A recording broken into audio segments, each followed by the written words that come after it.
Okay, this is gonna sound silly, but right before I get on stage, I imagine that I'm Beyonce.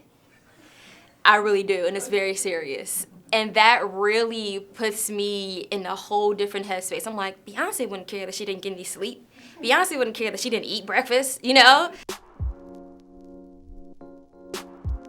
The first major tour that I performed on was the No Name telephone tour.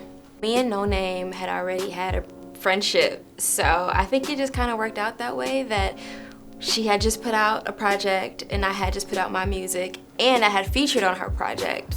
And we're from the same city, so it's like, why won't we do this, you know? So the Control tour was completely different from the telephone tour. SZA is, you know, a mainstream artist now, but her being a singer really helped me kind of investigate my performing abilities and things I may need to change, or, you know, so seeing her show every night really kind of put me in the place of a student. I'm like, okay, this girl's flipping on stage, doing backflips and splits and jumps, and still, you know, remaining vocally up here. A lot of times I remember watching the show like, I'll be there soon, and she was once in this position. We've had several conversations about, you know, just staying true to who I am and remembering that every artist was here, you know, and had to go through these stages of being an opener. So that really encouraged me a lot to keep my head level on the tour.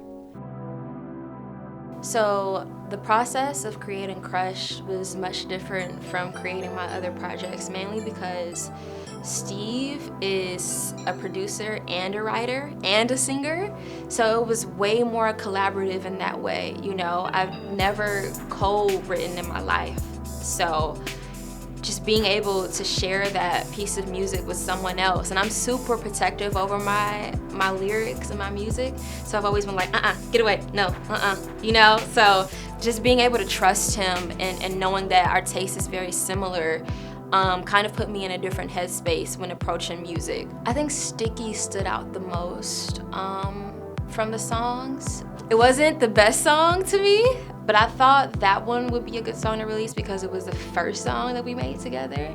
The most aha moment that we had was maybe when I wrote the Night song. And I was trying to figure out one of these lines in the hook. I say, head down, feeling alright. And I'm like, what's the next line? And he's like, got my edges on tight. And I'm like, okay. I said, you sing it. He's like, no, you sing it. I'm like, no, you sing it. He's like, no, I'm gonna be embarrassed. So I think it was so funny to hear, you know, that coming from a male voice and how he had to tap into like his feminine side. I think that kind of stretched his ability in a way because he's been making dude songs. So now he has to be cute, like, my edges, you know?